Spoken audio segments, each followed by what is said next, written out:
মৰিয়নিৰ অসম নাগালেণ্ড সীমান্তত নগাৰ ধাৰাসাৰ গুলীবৰ্ষণ NSCNৰ গুলীৰ লক্ষ্য চেলেং চাহ বাগিচাৰ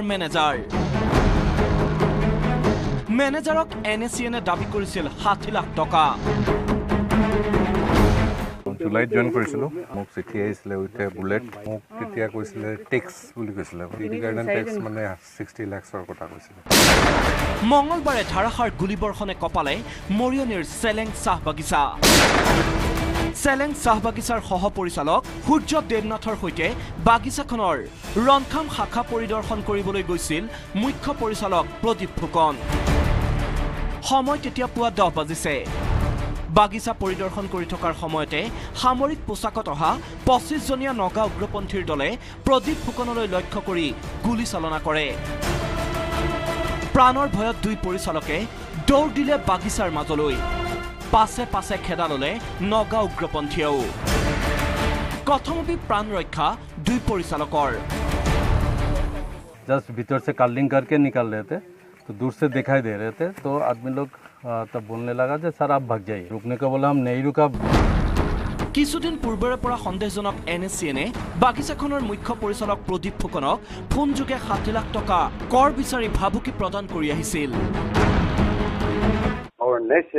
Our Naga nation demand is 60 lakhs demand. For what? For ticks. Protect. এই ঘটনাৰ পাছতে ঘটনাস্থলীত উপস্থিত হৈছে যোৰহাট জিলা আৰক্ষী অধীক্ষক সীমান্ত আৰক্ষী অধীক্ষক আৰু প্ৰথম অসম আৰক্ষী বেটেলিয়নৰ কমাণ্ডেণ্ট দেৱাশিষ শৰ্মাকে ধৰি আৰক্ষী প্ৰশাসনৰ লোক গুলীৰ ঘটনা এটা ৰিপৰ্ট ইয়াত হৈছিলে চেলেং টি ষ্টেটৰ 7 নম্বৰ লাইনত তদন্ত কৰিব দিছো যে কোন পাৰ্টি আছিলে কোন আহিছিলে কি কাৰণত আহিছিলে এটো আমি এটা এনকুৱাৰী কৰি আছো বাগিচাখনত আৰক্ষী CRPF মোতায়েন কৰা হৈছে যদিও বৰ্তমানে অঞ্চলটোত এক আতংকময় পৰিৱেশে বিৰাজ কৰিছে গ্ৰহণ কৰি নিয়ে বা টকা দাবী কৰে সেই লোকসকলে সাধাৰণতে বন্দুকধাৰী নগা লোকসকলক সন্মুখীন হ'ব সাহস প্ৰকাশ নকৰি সেই সীমামূৰীয়া অঞ্চলৰ তেওঁলোকৰ অধীনত থকা চাহ বাগিচাই হওক বা খেতি মাটিয়ে হওক এৰিবলৈ বিচাৰে ইফালে সোমবাৰে শিৱসাগৰ জিলাৰ আমগুৰিৰ অসম নাগালেণ্ড সীমান্তৰ এফ সেক্টৰত উদ্ভৱ হয় আন এক অপ্ৰীতিকৰ পৰিস্থিতিৰ 61 নম্বৰ ৰাষ্ট্ৰীয় ঘাইপথ আৰু সীমান্তৰ নাগালেণ্ড গেটৰ সমীপত BOP নিৰ্মাণৰ কাম চলি থকাৰ সময়তে বনুৱা আৰু ঠিকাদাৰক কাম বন্ধ কৰাৰ নিৰ্দেশ দিয়ে স্থানীয় একাংশ নগালোকে BOP বহাবলৈ আমাৰ